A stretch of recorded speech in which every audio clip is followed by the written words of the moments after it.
Our golden retriever Tucker could not be more lovable, but the one thing I don't love is when he gets a little smelly like all dogs can.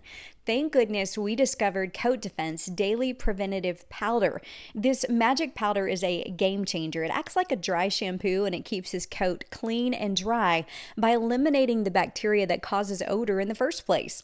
A quick sprinkle all over keeps him fresh and handsome. I recently started using this product in his ears by gently applying with a small fluffy brush, and now that stinky, yeasty smell that you know dogs can get in their ears is gone. If your dog smells, this is the answer, let me tell you. So go to coatdefense.com and use the code MOMMA15, that's MOMMA 15, for 15% off your order. Well, before we get started today, I just wanted to say thank you for listening to the Got It From My Momma podcast. Whether you are listening on your favorite podcast platform or watching us on YouTube, I am so grateful. Today, I am thrilled to bring you a very special conversation featuring a true icon of film and television, the legendary Jane Seymour. From her unforgettable role as Dr. Quinn Medicine Woman to countless beloved performances across decades, Jane has captivated audiences around the world with her talent, grace, and resilience. This episode is extra special because Jane's daughter Katie joins us for this heartfelt conversation about motherhood, philanthropy, and growing up behind the scenes in Hollywood. Let's dive in. Well, thank you both so much for joining me. I know you're busy ladies, so just to have a little bit of your time is quite the gift. I appreciate that. Welcome. Thank you for having us. So I want to hear a little bit about, I'm going to start with you, Katie, but a little bit about your mother-daughter bond with your mother. I mean, so many of us love Jane because of what we've seen on screen over the years and her philanthropic work and so much of the good that she's done. But I'd love to know, just as a daughter, your perspective of just mom. I mean, she's my rock. There's no doubt about that. She knows that. I think she's that for every one of her kids, but especially me. I really admire her. I'm very inspired. I think no matter what I'm going through, I can always pick up a phone and call. And one of the most beautiful things about my mom is that no matter how busy she is, she could be in the middle of recording something like this, and I'll call and she'll be like, let me answer the phone first to make sure everything's okay. So we're always her priority, and it's really beautiful.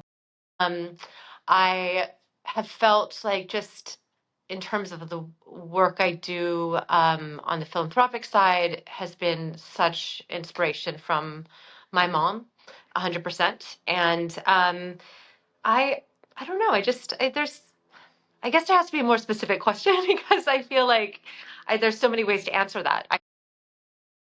I feel very, very lucky. I feel very connected, and she's like my best friend. Well, I think you kind of summed it up when you said that you always felt like you were her priority. And I know Yes, of that as course, a mom, that has to take intentional effort, as a for mother sure. myself. And it sounds like, Jane, that was very important to you when you were raising your kids, that they did know that no matter how many opportunities came your way, and there were so many, and the different things that you had your hands in these opportunities, your kids didn't feel slighted in any way because of the opportunities that came to you.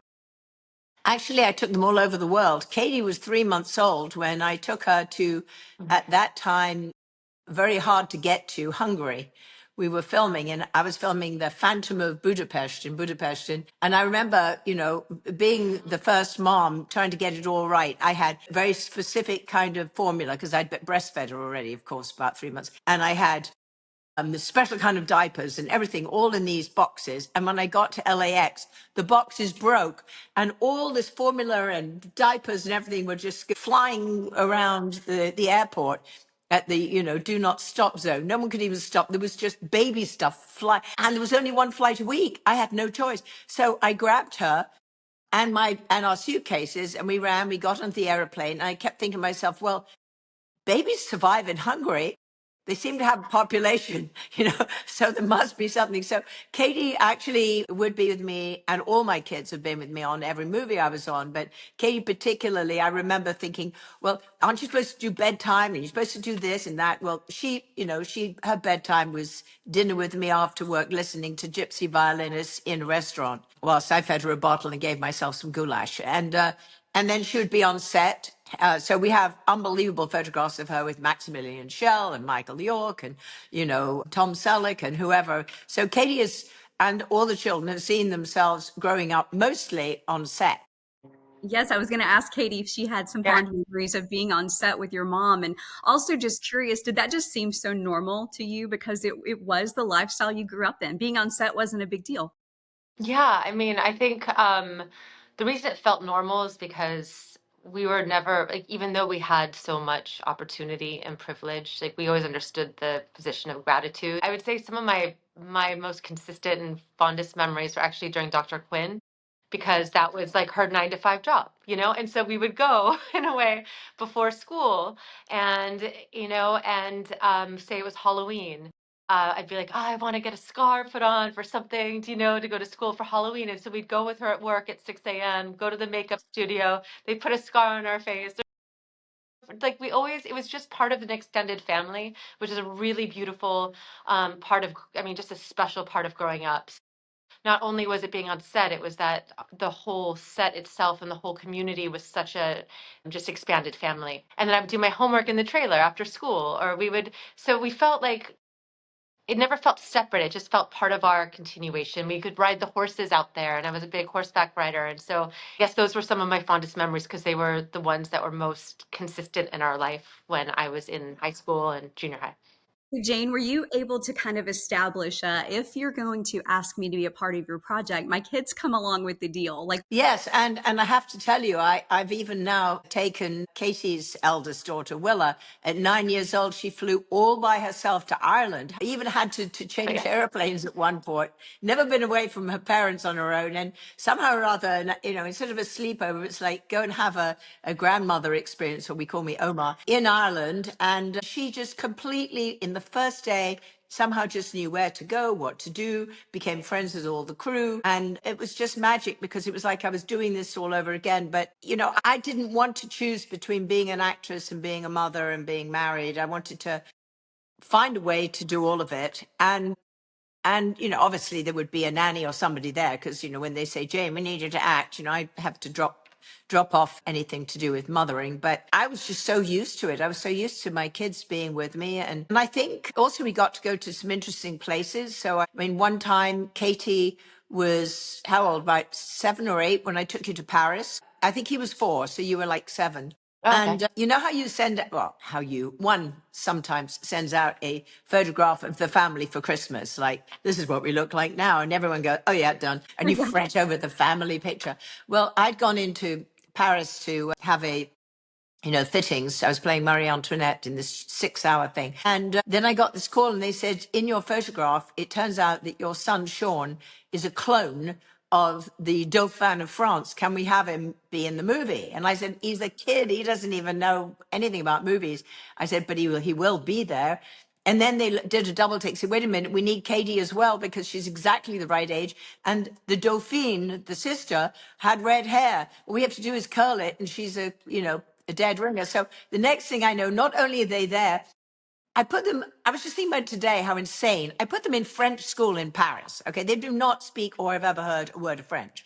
And now they are in French school, French kids in Paris, in a very nice arrondissement, I might say, and on set in Versailles, dressed as the royal children in probably one of the biggest productions I've ever been involved in my life. And there they are. They're now acting. And that was a sort of interesting indoctrination. Katie was great. She actually spoke French in it. We did it in 2 languages, and she was fantastic. But I must say, when I was taken off to the guillotine, younger brother Sean did not understand what the hell was going on. So every time he was asked to perform, and it was a big role. Obviously, he's going to take over when his father gets killed. They would just sort of have him play a game, and then just suddenly these officers would come in with guns, and we'd all be crying and screaming, and his mother and his sister is screaming, and he's looking around like, what the hell's going on here? I'm playing pool. What's going on? And then he would insist on having gifts over the camera. He wanted very specific things like bayonets, guns, knives, hatchets. He wanted to be armed in case anyone was was traumatized by what is this definitely actress traumatized. Yeah. mother experience. Oh my goodness. That's so fun. But when you think about the blessing of what, of course, your career has afforded you, but the opportunities that your kids had, that they wouldn't have otherwise with this incredible lifestyle that you were able to live, that's pretty special. It's really special. Yeah. I mean, there's upsides and downsides to all of it, moving around and not necessarily, me not necessarily being able to go to every school function. I mean, Katie is a phenomenal mother. There is not 1 minute of her children's life and day that she isn't on top of making it, expanding it, doing the opposite, really, in many ways, because well, I mean, she also works, but she really like fills every moment. And I would sometimes be away or working or have them with me while I was working. But, you know, Katie doesn't have nannies. Katie does everything all herself. And she's a very, very hands-on mother. And I think maybe is that because, you know, sometimes you had nannies around. Maybe you just decided I'm not going to, I want to be on top of it all the time. If it's like a reaction to anything, because I feel like I had an amazing childhood. I've been fortunate to have it work out for me. You know, like I have the time to spend with my kids. The way my work works, I have flexibility. I just feel really lucky to do that. And for me, the time I get with my kids is everything right now. And I do feel how quickly that's going. So for that, that's a huge priority at the moment in my life is like how much time I can spend quality time with them right now. Did you ever realize? I mean, I was talking to one of the other kids actually Mhm. yesterday, Johnny, who said he didn't realize that people really knew me because he's never seen my work. I mean, you've seen some of my work and you've been around some of my work, but you haven't seen All of it. everything I've Yeah. done, have you? Um, yeah, I've seen quite a lot of what you've done, but I think it was different. I think, you know, you never, even though we have such an incredibly privileged life and experiences, I never felt that it was something that was you never lived a life like we were a celebrity or anything. Like, you know, there was just always like our it was I mean, one thing about my mom is that no matter what job, however many years she's been doing this, there's always this feeling of like gratitude and luck and all these things that come into how she takes on a job. She always feels fortunate to be there and there's never anything that's taken for granted. And I think we've definitely been raised that way. Absolutely. And so I never kind of thought of us or thought of the family as like this, she's a big celebrity or something like that, because that's never the way we've been raised. I also think it's a different time. I think it was 100% a different time. There's still an existence of privacy more when we were growing up. You know, there'd be maybe a magazine article that would come out and you'd be like, what is that? What does that even mean? Like, I don't understand. Whereas now everybody's lives, especially if they're in the public light, are documented on such a extreme you know, That's like with a terrific. you know like in a microscopic way that I can't imagine what that's like for people now. So it was different then. So I think it was a combination of being raised to, you know, understand how grateful and how lucky we are for every opportunity we have, and also the fact that not everything was under a microscope in the way that fame is now for people. So I think that's a Plus, combination. you've also were raised around my sisters, who are very normal, lovely I people, mean, and their and your everybody. I mean, like, cousins, who are, you know, well, yeah. and my mother too, you know, of course. Jane, what are some of the things you did to make their childhood feel very normal? Did they have chores? Did they wash dishes? Did they have the same responsibilities, even though you did have nannies and things along? But were there some things that really mattered to you? You know, I always felt that the most important thing was that they got their homework done and that they really, their job was to do the best they could with their education and to, you know, help out wherever we needed. So, you know, if we were cooking something, they'd help, or if we had to tidy something up, I'd say, please help. I wouldn't say that I created the tidiest children. Although one of them has suddenly decided all by himself to become literally almost OCD tidy. I like, where did that come from? But I'm grateful. I'm grateful. I mean, I think you know, Katie has like me, she'll get very busy and things will be everywhere. And then all of a sudden it needs to not be everywhere. And then it's like immaculate and it's all, you know, put away and very ordered. How It's, I am. yeah. So I'm not I'm not OCD at all, but I do love to have some order, and it bugs me when I don't. But I also know if I have to get ready and I have to take all my makeup out and it's all over the place, then everything isn't lined up. So what would I say? I tried to get them to be, you know, look after their own rooms and everything. They were fortunate enough to have their own rooms because when I grew up, my sisters and I had one My room. girls don't have their own rooms. Yeah. So they had their own rooms. And, you know, we also had the privilege of living in England for a while too, in a castle that was over 1,000 years old. And so the sort of British culture was a big part of their lives too. So it was not just California, it was California and England. What she was asking though is, I feel like the answer is, I've Chores. always felt it's not just about chores, it's about work ethic. And I think that's Yeah. something that's been really important and been raised in us. It's not about like necessarily the tidiness of the chores, but it was important to me to have a job through college and to, make my own money. And it's been a really important priority to me to have that. And that's been instilled a work ethic that's incredibly that we've learned from and been important to who I am as a person. That's been from my mom. Yeah. Actually, quite a funny thing is I tried to be the volunteer mom. And I came in to Katie's class and they had me correcting some papers and everyone got the same problem. They were all spelling color and flavor and favorite with no U. It's supposed to be O-U-R, of course, in England, but I didn't realize they didn't do that in America. So I'm putting big red circles around it. Oh my God, I was fired from being volunteer mom. I was fired from first child, first school, no. Bye-bye. Please go away. Make me with anything. Just don't, you can hand out cookies and orange juice if you really insist, but we're not letting you anywhere near the classroom. So Katie excelled academically really, really well. And our joke was I'd say to her, whatever you do, don't bring home an A. And then she'd come and she'd say, Mom, I am so sorry. I failed horribly. I'm really sorry. I really apologize. And she'd hand over and she'd like A plus or something. Then she'd go jump a grade and then end up at Columbia University. So Katie has always exceeded anything. I could never say, you need to work hard at this. I always had to say, Katie, let's chill a little bit. But I also know for myself, and my sisters told me the other day, when I was focused on something, that's what I wanted to do. I wanted to do the best that I could do. So Katie and I are a chip of the old block. Hey, thanks so much for your support of Got It From My Momma. I hope you are enjoying this episode. Did you know that there are more than 100 episodes of the podcast available for you to listen to? Be inspired by our awesome conversations with mothers of athletes and entertainers and entertaining moms. Be sure to subscribe on this platform, on YouTube, follow us on Instagram, and subscribe to our insider newsletter by visiting gotitfrommymamapodcast.com. I'd love to hear from you. Now, back to the episode.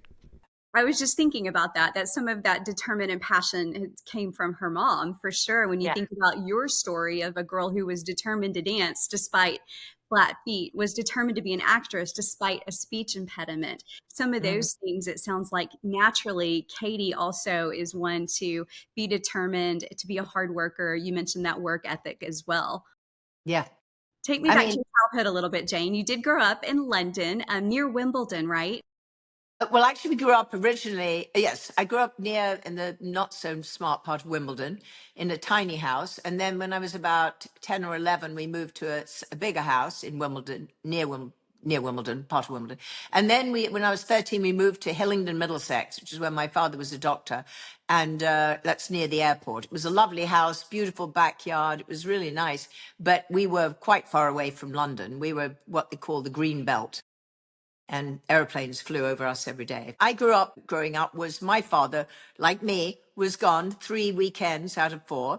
And my mother would take me and my 2 sisters, and we're a year and 4 months each apart. And we would kind of treat it like trips. We would go to the hospital and we'd be voluntary assistants to the nursing, And so from the time I was 3, I saw blood in operating rooms, held newborn babies. I was watching my first surgery when I was 10. I had a microscope at 7. I mean, I grew up in hospitals where, like Katie's was Dr. Quinn. For my sisters and I, it was working in hospitals and having a glimpse of our father.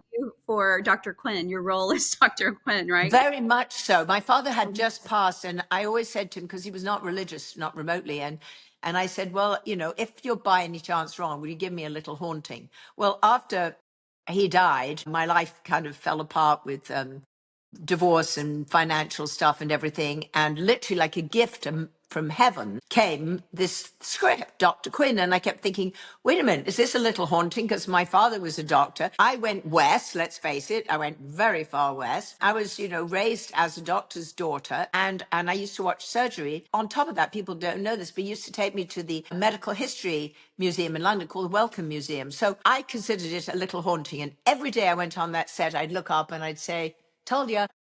That's amazing. So I loved hearing about your dad because there's a lot more to learn about your mother as well. And certainly her impact. She grew Yeah. up very different from you. And I think some of the difficulties that she encountered in life is what has inspired both you and your daughter and your other kids to be so philanthropic. But will you tell us a little bit about your mom and her philosophy that helped to start your foundation?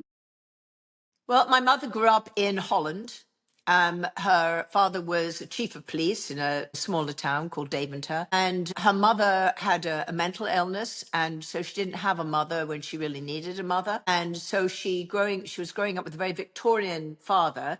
So she ended up marrying her first boyfriend, who was working on a tea plantation in Indonesia and was living in a house on stilts with wild animals and wild cats. I don't know if they were tigers or whatever, and orangutans and snakes everywhere. You know, from tidy little Holland to that. And he was abusive. She left him. And very soon after she ran away from him, the war broke out.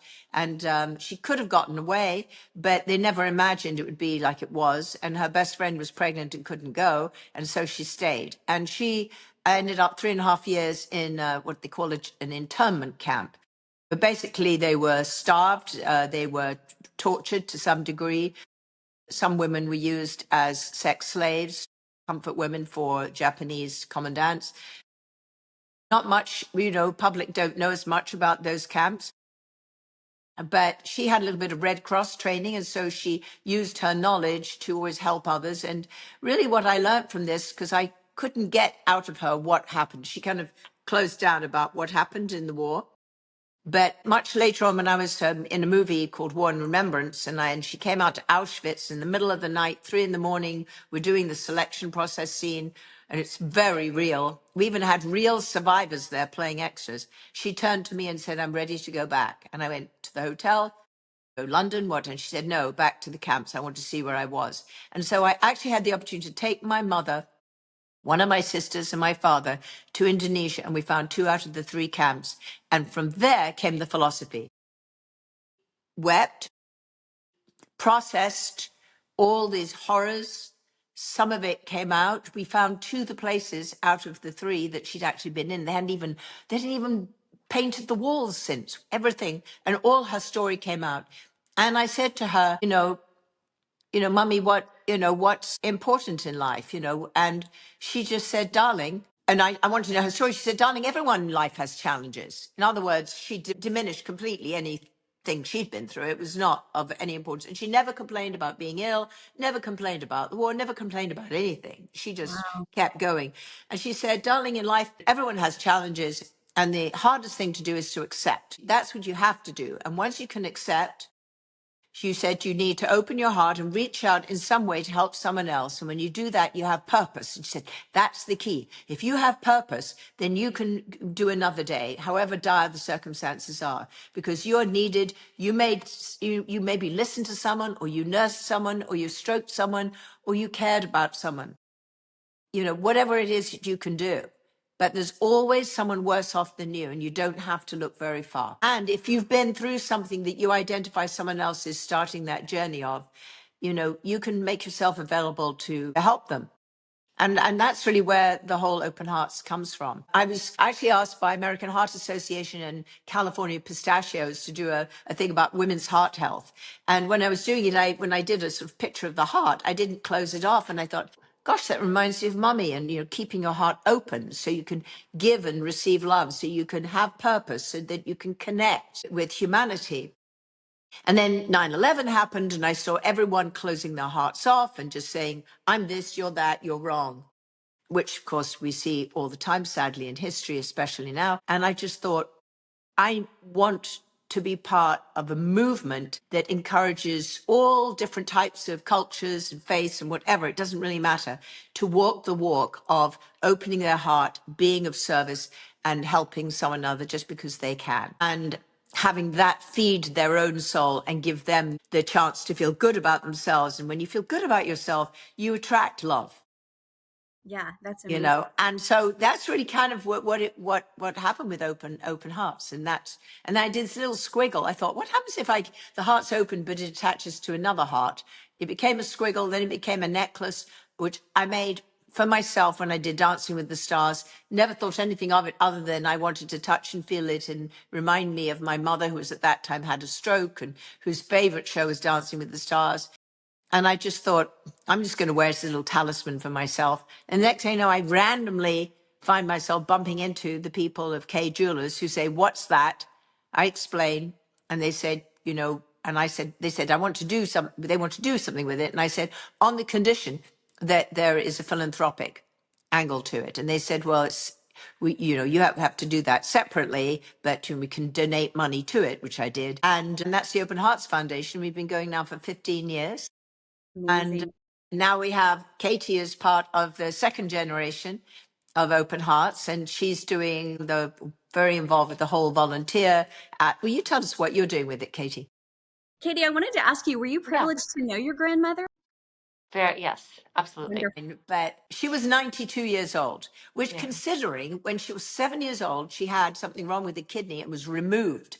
She couldn't go to school for 2 years because of the kidney thing. And then in the cabs, obviously she was starved. So this whole idea of diet and exercise and vitamins, no, no.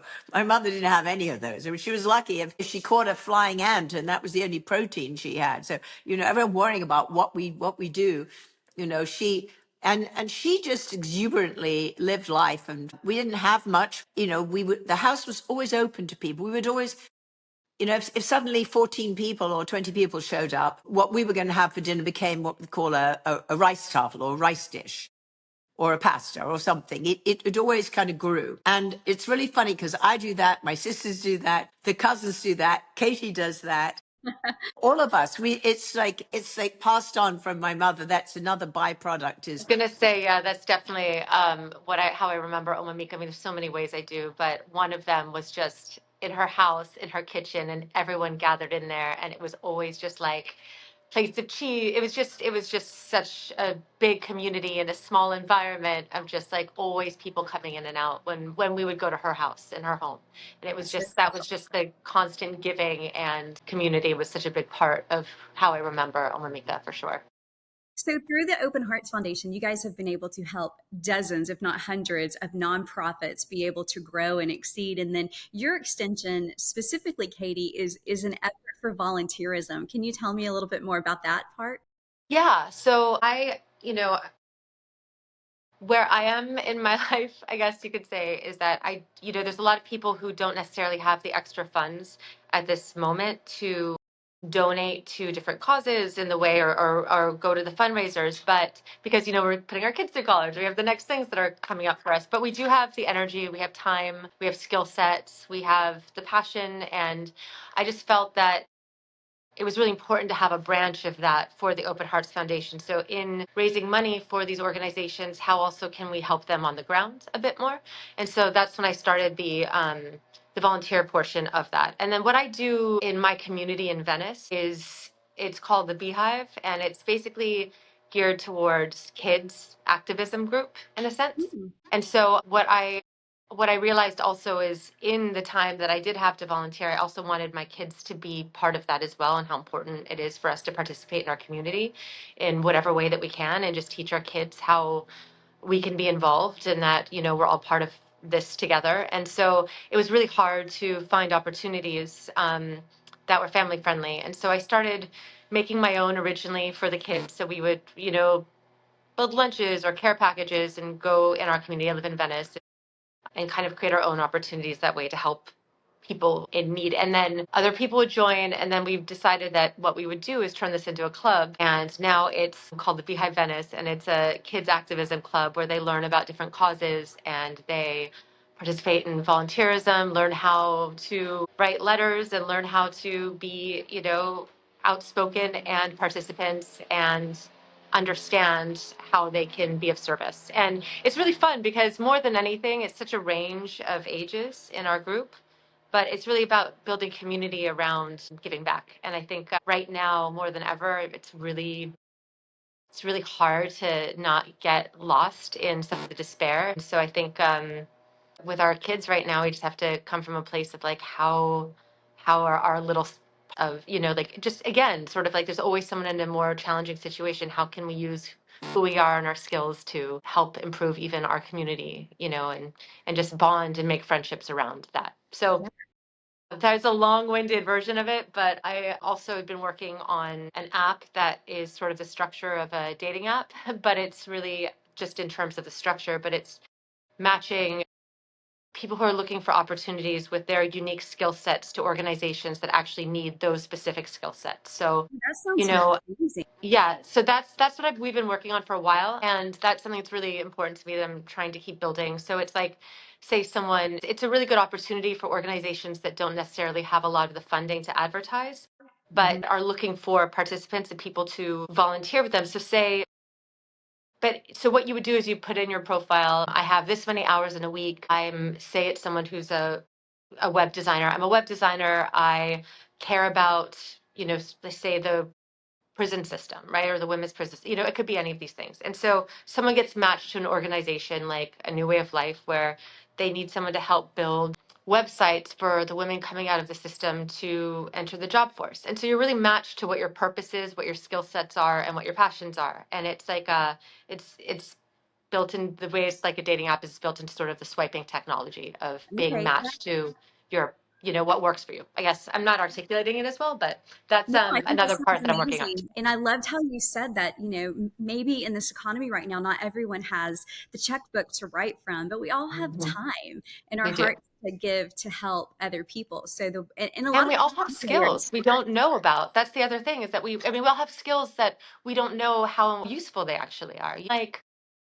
any of it, like I'm a photographer is my main work. And there's so many people that need to have experiences documented, do you know, there's so many avenues with, and there's so many skills that we all have that are needed that we don't even know are needed yet. And so Exactly. this just helps tap into our purpose and really offer something that's so uniquely who you are in a way that's, understanding.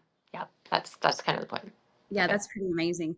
Jane, when you hear her talk about her heart and her passion for volunteerism, for philanthropic work, when you just see her as a mom and the way she parents, when you were talking about that earlier, I could just see the pride in you of what a great mom she is. But tell me about what that's like as a mother. My boys don't have children yet, but I can't imagine what that will be like to see them step into those roles.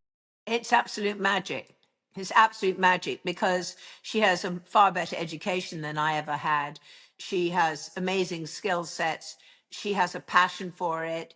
She understands now, today, on the ground, people in need. She actually sees them, talks to them, knows what they need. And she has this amazing friend group too, all with a lot of them with children as well. And they all banding together going, hey, Katie, we want to be part of this. We want our kids to grow up the way your kids are growing up, actually not being afraid of people who are homeless, not being afraid of people, of what's going on in the world, but coming up with, like my mother said, be in the moment, now is it, do what you know you can do to help somebody or something that's probably quite close to you and you can actually do, rather than saying, oh, I can't, or it's too much, or it's impossible, or how do I change the world? Well, we can't, but you can do something for somebody that you can almost touch and feel. And when you get to do that, it's very satisfying. And I see Katie's joy. I mean,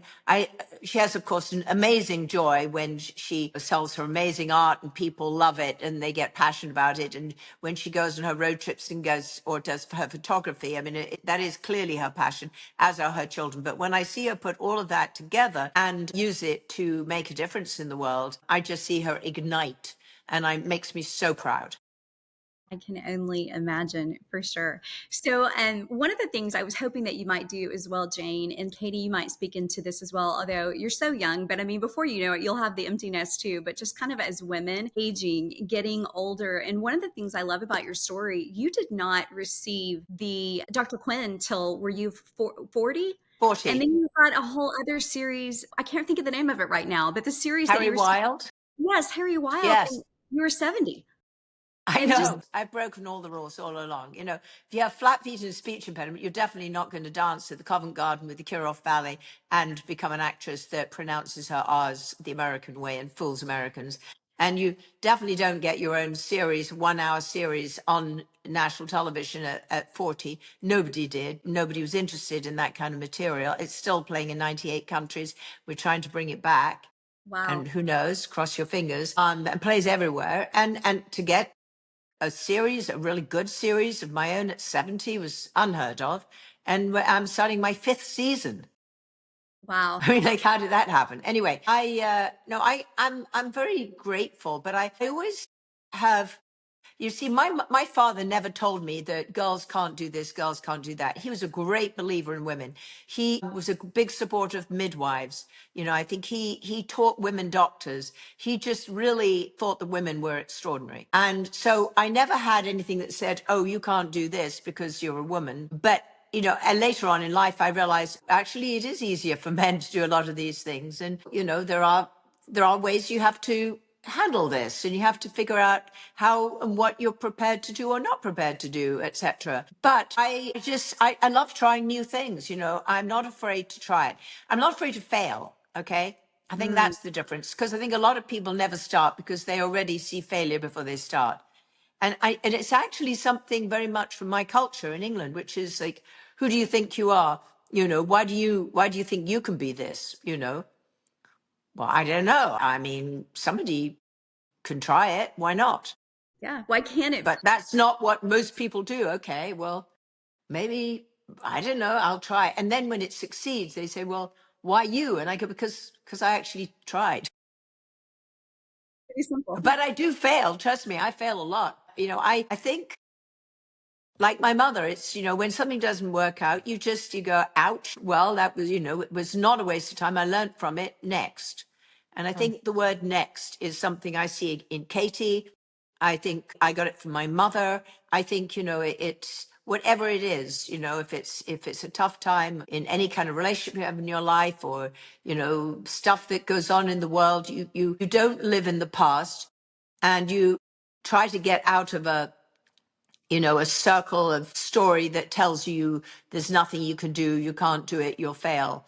I think you have to just jump out of that circle and put your foot into new water and just say, not only what if, but why not? And Right. do it. Why not? Why not? Did I read or hear that you're working on a memoir? I am actually, I just got a publisher, so I'm very excited. Well, So, congratulations. all being well, the book will come out, I think, in 27. Okay. Okay. Yeah. People don't realize what a long process that is, right? Yes. Well, I've been, obviously, I've been thinking about doing this and halfway working on it for a very long time. But I think the interesting thing is that people have done television biographies of me where they got things totally wrong. Hmm. And it irritated me because I can't change them. And I Right. thought, but then the other problem is I've had such an amazing life in so many different ways. I didn't know what you can put in a book. It's, I could think of a lot of different angles. So it was really a question of what of my experience is maybe useful to the person that reads it. I love that. I love that. I just learned recently that you worked on two of my very favorite projects. I'm based in Nashville, Tennessee. Both my boys work in country music, but one of my very favorite movies ever is Walk the Line. I had no idea that you worked on that, which I think is incredible. And I hope you write about that in the book. And then also Well, the Glenn yes. Campbell documentary. Yes, Oh, it's both. so well done. Tell Thank me you. about kind of your tie to country music. Of course, one of your sons, very interestingly enough, is named after Johnny Cash. You had a dear friendship with him. Yes. So when I did Dr. Quinn, they started bringing in guest stars like Willie Nelson, Johnny Cash, Trisha Yearwood, Kenny Rogers, Travis Tritt. I mean, I could keep going. And when Johnny Cash came, James Keach, who I was married to at the time, was directing the first episode, and June was there.